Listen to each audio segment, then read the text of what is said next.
Unrhyw le neu unrhyw bryd mae amser stori'n llawn o hyd. Yn yr ysgol, y gwely neu'r lolfa, does dim byd yn well na stori dda.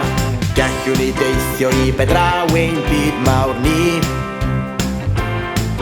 heb symud o'r soffa wrth wrando ar stori. Cyfarfod creaduriaid o bob lliw a llun, a defnyddio ein dychymyg i weld pob un.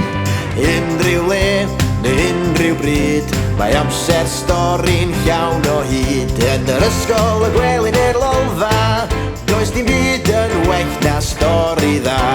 Gallwn gael antur ar y fferm neu'r gofod pell, a dawnsio flamenco, y badel ystafell. Cyfarfod cymeriadau lu, rhai clem, rhai cas, 88 neu feddyg, neu ddraig fawr las. Unrhyw le neu unrhyw bryd mae amser stori'n llawn o hyd. Yn yr ysgol, y gwely neu'r lolfa, does dim byd yn well na stori dda. Wylio i Awstralia yng nghwmni Goody Hoo, neu dreiddio tair noson yn hynny mewn iglw.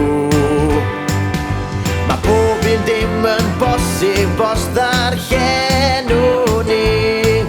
Oes mae swyn ym mhob tudalen fe weli di. Unrhyw le neu unrhyw bryd mae amser stori'n llawn o hyd. Yn yr ysgol, y gwely neu'r lolfa, does dim byd yn well